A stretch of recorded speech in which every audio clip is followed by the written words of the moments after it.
Hello, this is a review of the JJRC X12 Aurora drone. So I was more interested in the Maverick Mini, but the Maverick Mini doesn't seem to work on too many Android phones. And it's quite an expensive drone, although it does have a very good camera. So this one came with a carrying case, 2 batteries, controller, phone bracket, a charger, and of course the drone. And this drone, and of course there was some spare propellers. And this drone, apparently it got some really good reviews, and it has a 3-axis gimbal on it. Now mind you, the way they try to advertise it seems like it's a 4K video, but it's not. It only takes 4K photographs, and it's only a 1080 video. And it's also, for my one anyway, it's only 24 frames per second. But some of the videos didn't look too bad at all, especially if they was up high-ish. Won't be as good as obviously the Mavic, but certainly a lot cheaper than the Mavic. And you get 2 batteries with this, where you only get 1 battery with the Mavic Mini. And these batteries last about almost 20 minutes, so they're pretty damn good.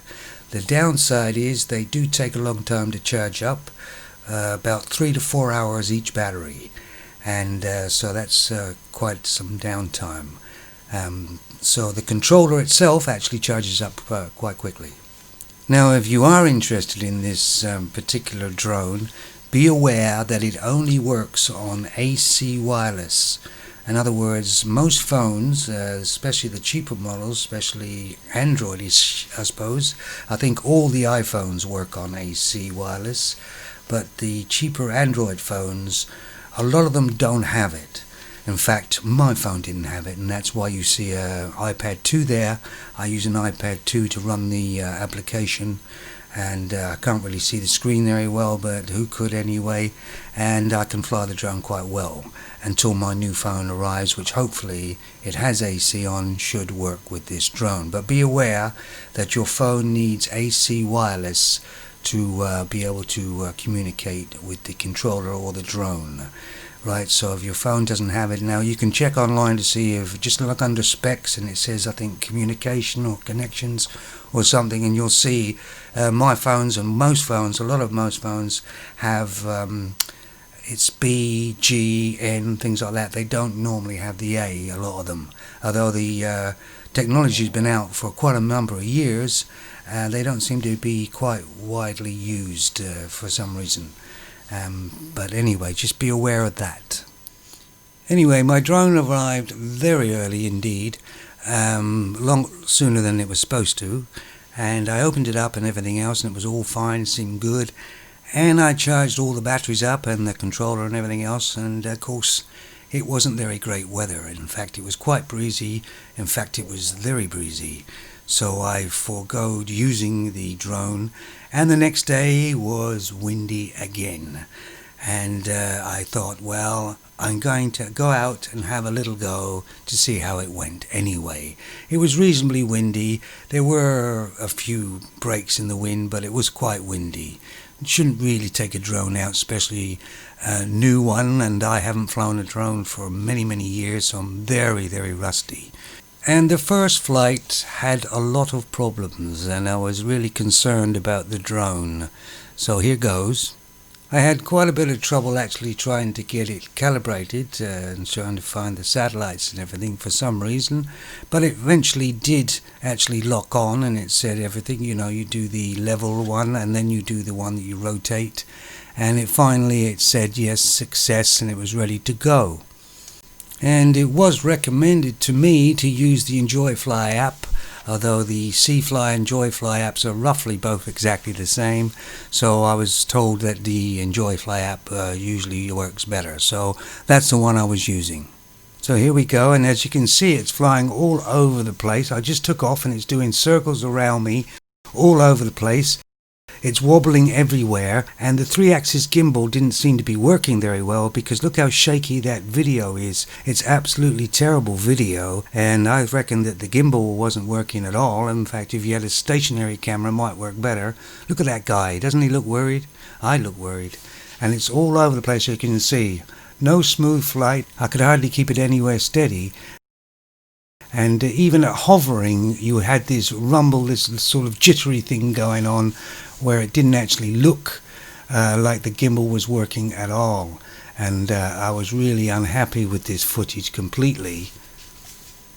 And I sent an email off to the company I bought it through, which was through Amazon, through another company, but on Amazon.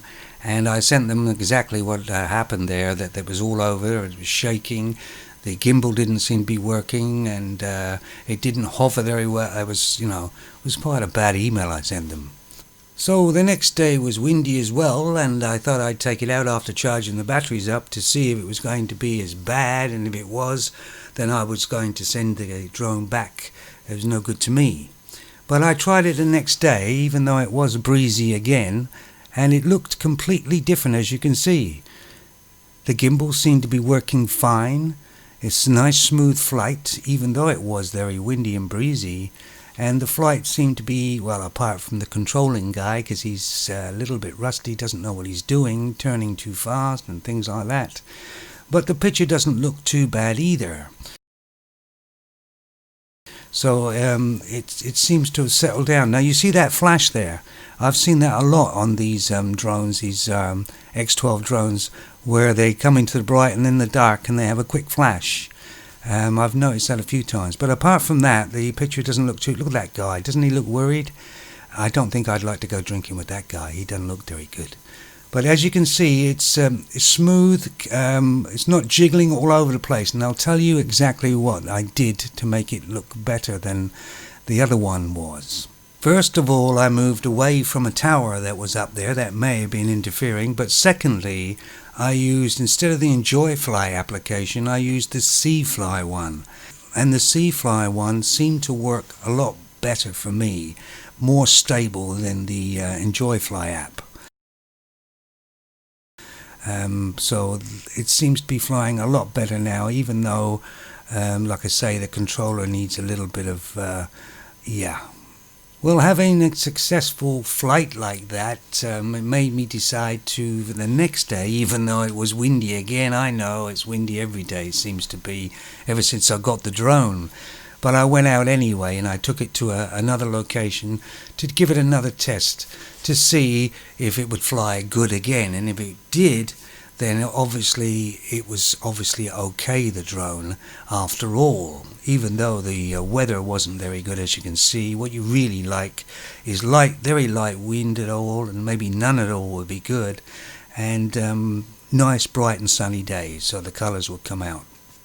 And as you can see, I'm at a different location now. I'm going up a little bit higher this time. I was a bit scared before to go up too high in case it buggered off.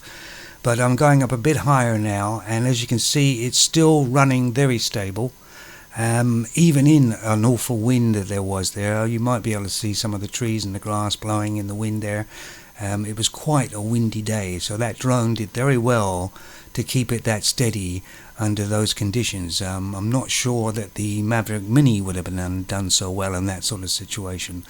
But as you can see, nice and smoothish, apart from the controller man.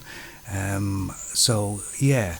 So have a look at this sort of footage and see what you think. This has not been altered in any way, this footage. This is just as it comes. And like I say, it would have been better for a brighter, sunny day. Would have been a good test for it. But here it is here. So you just take a look at some of this footage, and I'll shut the hell up.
So here we are once again, taking it up in the same sort of area, and hopefully I'll go a little bit higher here.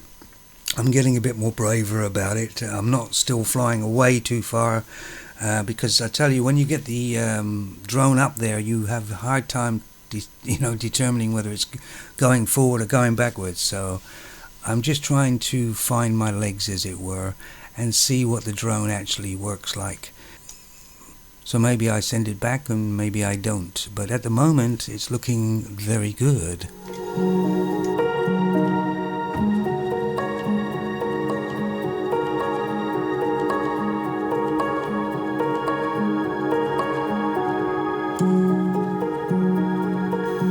And I also must say that the drone itself kept position when you just let it hover and let it position. It kept it positioned very good considering the amount of wind that was about. I was quite impressed by that, in fact. So what I tried to do here was try to get it onto me, actually, and try to see how stable it was on me, even though, as you can see, it's quite windy there. Look, it's blowing that away. But I was trying to get it to hover and come onto me. Now, I'm not going to do the follow me one. I'll do that in the next one along there. So at the moment it's just testing it. Don't I look happy there? Very happy man, that looks very concerned, and he should be, you know, this is his baby. Okay, so here's another place I went to, not too far from the last place. This is the second battery in there that day.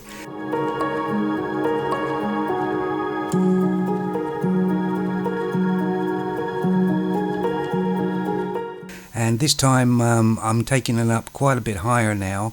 I'm feeling more and more confident that it's going to come back. And so yeah, I'm still panning way too fast, obviously. But I like the shots when it goes up fairly high and it just slowly goes along. I will do one of those eventually, hopefully one day, if I ever get the skill, that is.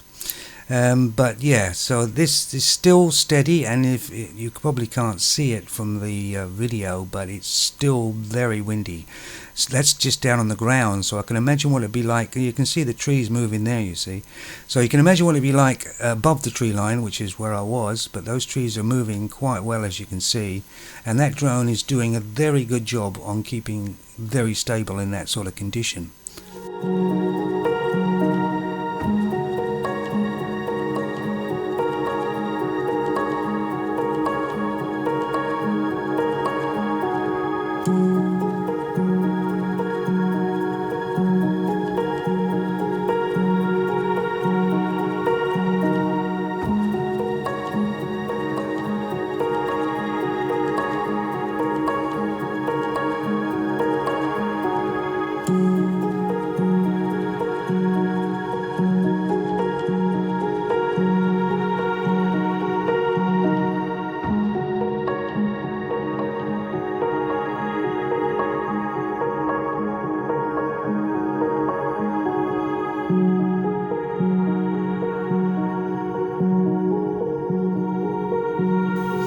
And as you can see, once again, panning way too fast. I've got to, it's just little touches on the stick. You've got to remember that it's just little touches on the stick. That's all you need. Even that's too fast, way too fast to pan round. But I am learning, like I say. And oh my God, I'm feeling sick here. Oh God, I'm going to Ralph. But yeah, here it comes around. And I tell you what I had trouble with, not trouble, but the automatic come home. When I pushed that, it used to go straight up in the air, and scared the hell out of me. I thought it was taking off, so I cancelled it. But in actual fact, it does work. Now here we come along. Look at that Labrador, that black Labrador. What a good dog that is. I don't know who the woman is. Looks like a bit of a farm bird there. Don't know where she's from. But you've got to be careful with trees and your drone, because it's a magnet. They just go straight for the trees for some reason. If you take a look at this, look. My God. Oh, no, didn't make it. Oh dear. Dead drone. Actually, the drone was alright, but all the trees seem to want to do that, say, eat a drone. But fortunately I got it out of there and took it up again, and it was fine. So yeah, no damage at all. So quite a robust little drone there, and I just tested it to see if it would fly. Like I was saying, a come home button, if you ever do it on this, it always, doesn't matter what altitude you're at, it seems to go up and way up to get its bearings, I guess, I don't know, and just let it go and it will come down back to where it actually, roughly where it landed, took off. It scared the hell out of me at first, but that's what it does. It tends to go way up, then come back down to you. So just bear that in mind. Don't panic like I did, because let's be honest, I've got a license here. You have to have a license for a drone this heavy, and I have one, so I'm an expert pilot. Of course, I do 747s, A360s. I play all them.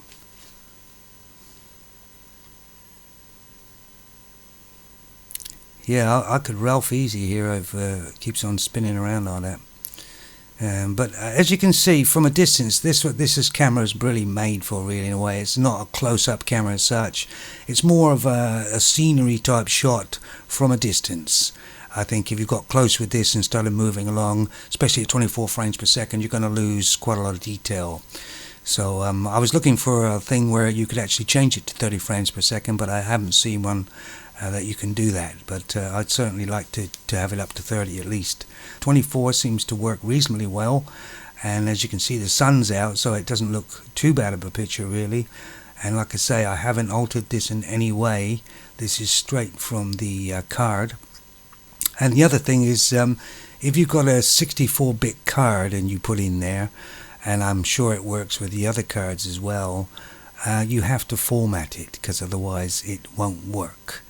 And I had a bit of trouble with that because I've just got Windows 7 and it's got EXFAT and NTFS, obviously, and neither one of them would work and the drone wouldn't recognize them at all.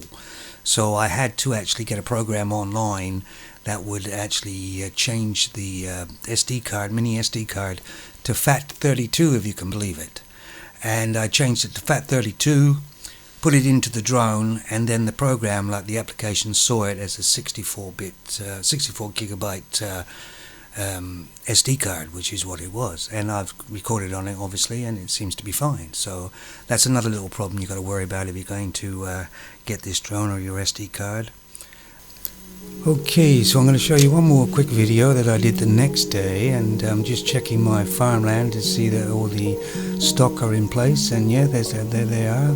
1, 2, 3, 4, 5, yeah, they're all there. Okay, so yeah, and sorry about the flying again, that was me doing the flip.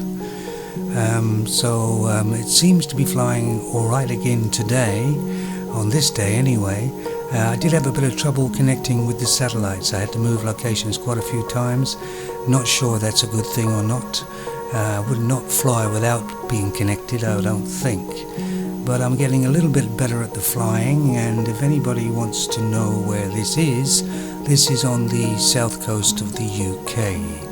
Okay, so it's very near the sea.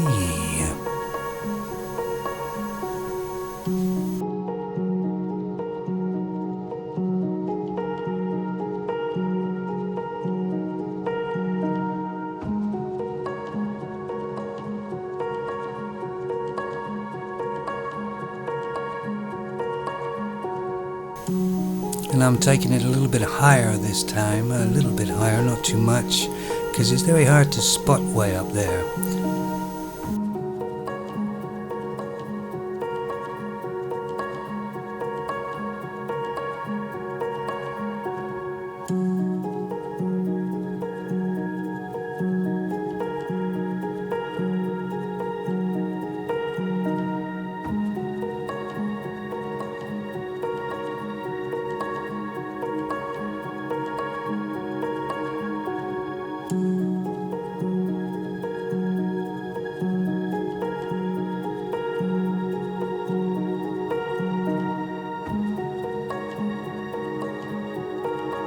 So if you look there, way out there, that's the sea down there, as far as you can see, that's where the sea is. So anyone for tennis by the look of it? This video has not been touched in any way, it's just been straight from the SD card. I had a bit of trouble with the SD card. I had some files that were corrupt and I couldn't use them, and there's no way I could actually access them in any way. I'm not sure whether that's a problem or not, but maybe it's the way I've deleted them off there, I don't know, but something to be concerned about. If you take a flight and it's corrupt file, no good at all, is it? Okay, so there it is. There's the JJRC X12 Aurora drone, and what do I think of it? A little bit of a teething problems I had with it, but all in all it seems like a reasonably good drone, although it's slightly over expensive considering the price it is in the States, of course. Of course, everything's more expensive here. But as a first drone, I quite like it, and I would like to get some better shots and smoother shots so I could actually make some kind of a decent video. But yeah, as the first drones go, it seems to be okay. And if anybody has any questions they'd like to ask me, I'll certainly answer them for you if I can. But yeah, I'm quite happy with the drone, and all I need to know now, there's that new phone that's arriving that's cost me more money because it's got AC on it. Will it work? It will make it a lot easier than trying to have a great big iPad with me. But yeah, all in all, a reasonably good drone. Okay, just a quick note about the camera on the drone. It does have a button on the controller at the front left. It's kind of a wheel that makes the camera sort of tilt up and tilt down. I found it to be not very smooth at all, so during flight it would look pretty rough, I think. So if you want to tilt the camera up or down, I suggest you tilt it up and down and then record. Because it's not going to look very smooth. That's one of the things I found anyway. So yeah, just a note there. Take it easy.